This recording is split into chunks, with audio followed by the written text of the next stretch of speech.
What's up mga ka-angler, Reg Fishing TV. Welcome sa isa na namang exciting at saka informative na fishing adventure. Bali, andito ulit tayo sa Maiswal, Pangasinan. So ayan, may mga kasama tayong anglers, nagkakas na sa likod.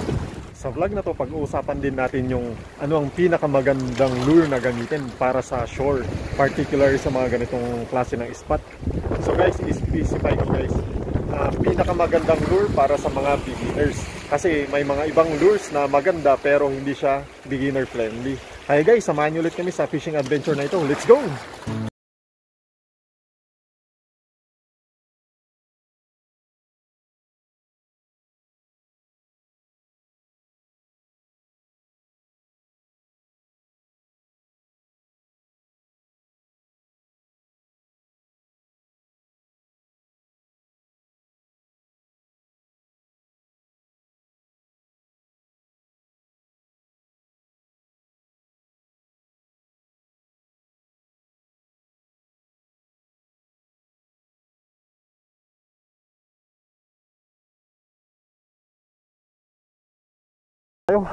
So as usual, yung setup na gagamitin ko sa fishing adventure na to is ilalagay ko sa may description ng video, kaya i-check nyo lang doon.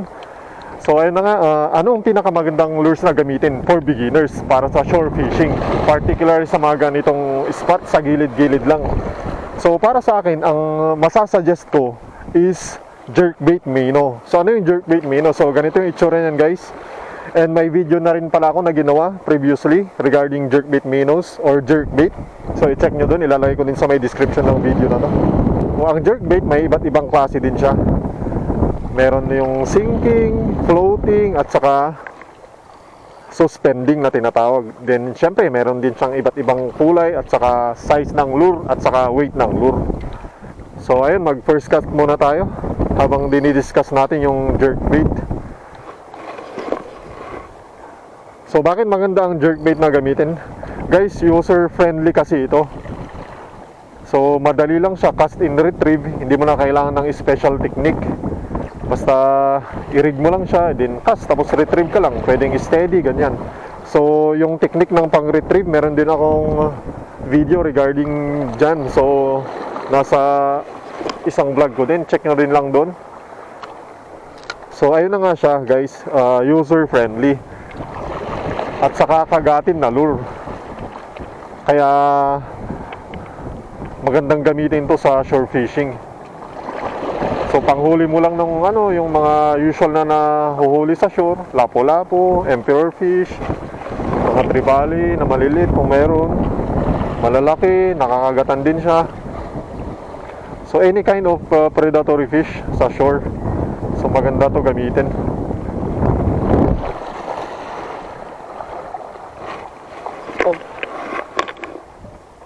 So try muna natin manghuli ng isda bago natin ituloy yung discussion natin. So last time dito kumagat yung needlefish. So ayun guys, walang kumakagat sa kulay na to. So magpalit tayo ng kulay. Try natin yung medyo mas matingkad konti. So ayun, ano nga bang magandang kulay na gamitin pagdating sa jerkbait? So ang pinakamaganda dyan guys, ibase nyo doon sa mga nakikita nyo sa paligid, kung ano yung mga kulay ng mga isda nandoon, na kung saan sila nag-feed. At saka syempre depende rin sa target nyo na species. For example, yung lapu-lapu, ano bang madalas kainin ng lapu-lapu? Di ba yung mga crabs, mga ganun. So ano yung kulay ng mga crabs? Example, ganito. Ayan guys, di ba? Yung orange, ganyan na may green, something ganun. So gayahin nyo lang. So match the hatch na sinasabi nga nila. So ganun yung isang basehan ng pagpili ng kulay. At saka sa clarity din ng tubig. Kung malinaw yung tubig, gamit ka ng mga natural colors. Gaya ng ginamit ko nung una, ganyan Ayan. Ito malinaw pa yung tubig, malinaw-linaw pero ito yung ginamit ko, walang nagbabite. So try lang natin maggamit ng mas matingkad konti ito. So ganun guys, kung malabo yung tubig, gamit ka ng mas matitingkad na kulay. So ganun yung isang basehan ng pagpili ng kulay. So try natin to, darker color. So ini-imitate nito yung kulay ng ano, mga crabs ganun. Lalo na dito, 'di ba? Sa mga batuan may mga crabs diyan. Sigurado 'yun yung finifeed ng mga ano, lapu-lapu dito. So try natin 'to kung tama yung theory natin. So ayan, oh. Akin base sa experience ko is ano hindi siya particular sa kulay. Any color, kinakagat din nila eh. Pero meron din yung minsan talaga na maarte yung mga isda. Talagang may kulay na kinakagat sila eh. So ano lang, palit-palit lang kayo ng kulay ng lure. Kaya dapat pag bumili kayo, at least may 3 colors kayong bilhin. Oh.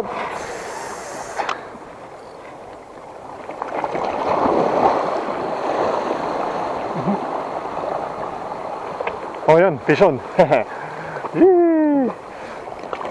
Lapu-lapu to guys, lapu-lapu. Maliit lang to. Yung kanina sana. Sayang yun. Ayan, ang ating first catch for today. Honeycomb grouper.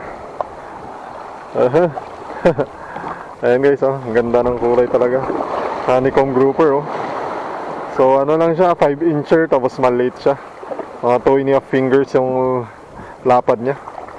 So syempre release natin kasi maliit. Magkikip tayo ngayon, pero yung ano malalaki. Yung matataba siguro mga 4 fingers, mga ganyan. Okay guys, punta naman tayo sa ano ang size ng lure na maganda. So ayan, magdidepende ulit yan sa target yung size ng isda. Kung malalaking isda yung target yun, syempre gamit kayo ng mas malalaking size ng lure. So hindi ko ma-specify kung anong size ng lure kasi depende yan sa isda na target nyo. So kung yung target nyo isda yung maliliit lang, mga pang dito lang sa ano, gilid, gamit kayo ng mas maliliit na lure. Mga ganun ang basehan ng size ng lure. Pero kung ang pinaka-suggestion ko, pag kunyari andito kayo sa mga ganitong klase ng spot, shore fishing, gamit kayo ng size ng lure na 9 cm and below. Yung ano niya, haba niya. Kasi no, mga mas kagatin eh. So this time, ang gamit ko is 5 cm na jerkbait. Kasi ito, bite size din to. Ito yung madalas nakagatin dito. Ito na, yun na nga. Uy, sayang. Oh, active sila. Naano ka. Hindi niya nakuha siguro yun ng maigi. So yun na nga, ito, 5 cm ang size nito. Tapos 5 grams. So yun yung ginagamit ko dito. Tapos gumagamit din ako dito ng ano, yung 8 cm na 9 grams. So ganun guys ang pagpili ng size. It really depends sa target yung isda. Kung ano yung gusto nilang kagatin. Mga lapu-lapu gusto nila malilit na lure eh. Kinakagat nila. Yung mga 5 cm ganyan, 6 cm, 8 cm, mga ganyan. Yun ang aking observation. Pero syempre, pag ang target mong isda is yung mga trevally, mga ganyan, gamit ka ng malalaking lure. 12 cm, 15 cm. Yung iba pa nga, mas malalaki. So, ganun. Pero as for beginners, yun ang suggestion ko. 9 cm and below. Kahit 10, pwede pa rin.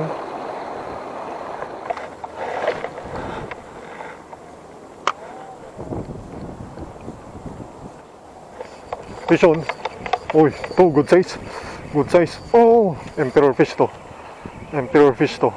Ang ganda ng laban niya eh. Uy, shit, nakagatan din natin ng good size, oh. Uy, good size emperor. Good size emperor. Uy, dito ka lang. Dito ka lang. Uy, yun, oh. Nice size. Oh, panalo. Ayan, oh. Ito ang hinahanap natin na bite. Yes, sir. Yes, sir. Ayan, oh. Ang sarap ng laban niya. Ang sarap ng laban niya. Ayan, oh. Yes, sir! Yan, oh. Panalo. Itong bite na hinanap natin. So, dito na, ano natin dito, sa medyo malapit sa drop. So, third catch of the day. Ayan. So, ayun na nga guys. Nakalandin tayo ng good size na emperor fish. Matagal nating hinahanap na bite. So ayan, saan na ba tayo? Ayun, sa jerkbait nga. So ayan. So anong magandang gamitin? Sinking, floating, or suspending? So guys, lahat yan na type ng jerkbait is magandang gamitin. So meron siyang yun o, may tumatalo no. Magandang pagkagamitan, depende sa condition. So for example, mga ganito lang, nakakalma na tubig, magandang gamitin lahat yan. Suspending, sinking, and floating.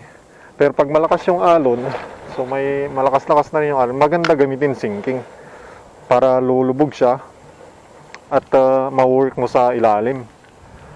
At saka maganda rin gamitin ang sinking kung yung spot mo is medyo malalim para mapalubog mo dun sa strike zone sa bottom.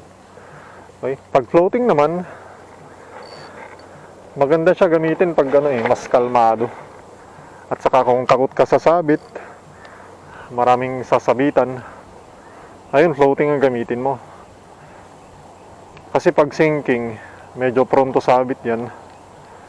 Kaya ayun, para sa ayun, maganda rin gamitin sa mga beginners ang floating na jerkbait. So yung suspending, kasi pag ni-retrieve mo, ilalim siya, tapos magsususpend lang siya, hindi siya lulubog at saka hindi siya lulutang. Lulubog man siya o lulutang, slowly lang. So nakasuspend lang siya sa ilalim. So parang it gives time for the fish para kagatin siya. So hindi ko na ganong di-discuss yung floating, sinking at saka suspending kasi meron akong video dyan regarding dyan. So check nyo lang dun sa description ng vlog na to. So by the way, ang gamit ko ngayon is sinking na jerkbait. So ayun guys, lumipat kami sa spot na to. So doon kami galing, doon sa island na yun. So medyo mahina yung dawi doon, kaya we decided na pumunta dito. So parang opposite niya lang na island. Ayun, may huli agad si Louie. Ayan, nakadali, nice catch. Ayan, dito mas malalim. Ayan, nakapatong ako sa yun. Uy, dito emperor to, kota ng emperor, snapper. Uy,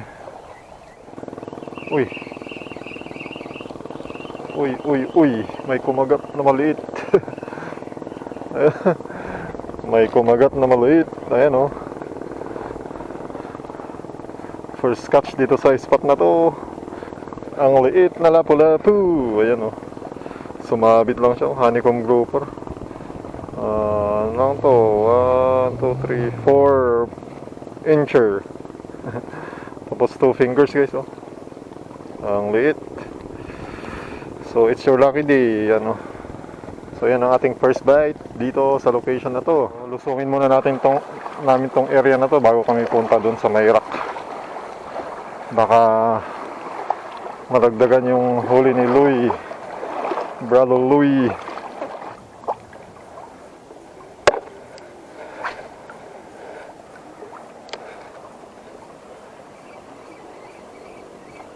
Dito, sigurado may laman to. Lapo-lapo. Ayun fish on.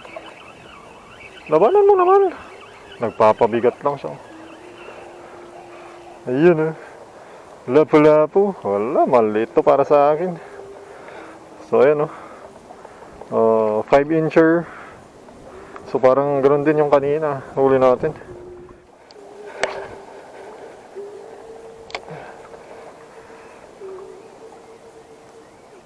Ayan na naman, fish on. Ito medyo may hila konti ayan sinabit pa tayo. Labas. Don't tell me hindi kita malaland. Ikaw pang good size sana. Ayun, lumabas. Uy, ayun yun, lumabas. Come on, dito natin. Sarap din ang laban niya. So ayan skin hook.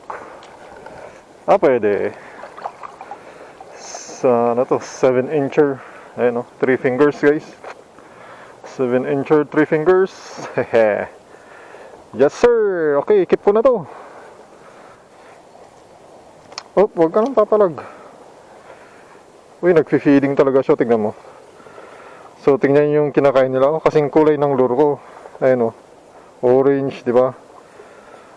So, tamang-tama lang yung lure natin sa kinakain nila. Hehe. Panalo. Oh, ayan na naman, oh. Fish on. Oy. Oy, oy, oy, oy, oy. Dito ka na, wag ka nang sabit. Ayoko nang lumusong. Uy. Frenzy doon, ah. Mukhang naipon sila doon. Uy, sumalit. Malit. So, ayan. Another small size, guys, oh. So, release ko ulit to. Frenzy sila doon, guys, ah. Frenzy. Mukhang doon yung quota nila. Nahanap natin sila. So, 3 na silang lapu-lapu na nahuli ko doon banda. Kaso, ito na naman. Oh, ayan yan. May sumabit. Maliit. Ano kaya to? Maliit. Oh, ito yung pinakamaliit na huli ko ngayong araw, ah. Ayun, oh. So far. Ayun, oh. 1 finger. Ay, mas malaki naman sa thumb ko. Tapos, ano lang siya. 3.5 inch. Panalo, guys, oh. Yan, oh, dadaan siya sa may bato-batuan. Baka may kumagat. Ayun. Wala. Ayun, fish on. Ayun, lumabas siya, oh. Sabi ko na nga ba yan, guys. Kung nakikita nyo dyan, oh. Ayun, may structure doon, oh. Dumaan yung lure ko doon. Lumabas siya. Kaso maliit to. Bigla ang hila yun, ah. So, ayun, another lapo-lapo. Ano pa nga ba? Ayan ang meron dito. So, 5 incher siya, oh. Kaso mali. Nakapaglan tayo dito ng 4 na fish. So, subukan naman natin dyan, oh, sa may bato. Kung saan naghahagis si Louie. Pero habang pabalik ako, try natin hagisan. Baka may naliligaw. Ayun, dadaan sa batuan. Uy! Sasabit pa tayo. Uy! Ganun din. So loaded ng lapo-lapo dito, kaso mga same size, oh. Another 5 incher. So, maraming mga bato dyan, oh. Malamang may strike. Ayun. Abangan nyo yung strike. Ayun, may mga butas-butas. Tapos bato. Ayun, fish on. Sabi ko na nga ba, eh. Sakto dun sa butas, oh. Uy, good size to, ah. Malaki-laki rin, oh. Good size. Yes, sir. Yun, oh. Linaw ng tubig, oh. Kita nyo, guys, ano. Panalo. Ooh. Yes, sir. Ang linaw ng tubig, oh. Ang gandang laruin. Ilanda natin. Wala nang kawala din to, eh. Yun, another good size. Ayan, oh. 8 incher, guys. 8 incher na 4 fingers. Sarap. Kunin natin, syempre. Come on. Uy, yung fish on. Ay, maliit to. Maliit. Ayan, oh. Nice nag siya. Cute fish. Cute fish. Ayan, oh. Damn. So, release natin, syempre.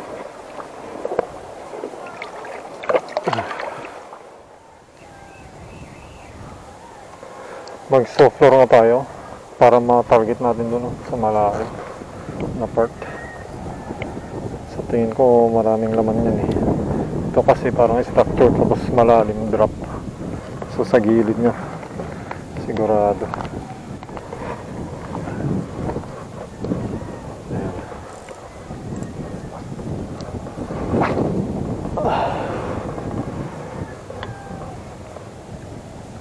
Pabubugin natin.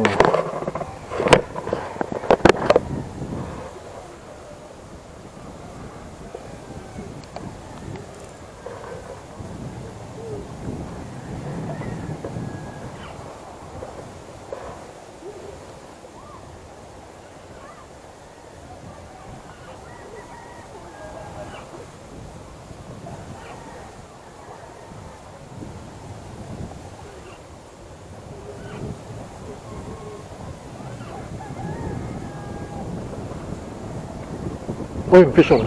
Uy. Come on, iangat natin bago pa tayo i-lublob. Bago pa tayo i-lublob. Ayun. Sabi ko na nga ba yun, good size. Uy, nice size oh. Pwede natin tapusin yung vlog natin. Ayun oh. Oh, ito yung pinakamalaki guys oh, na nahuli ko.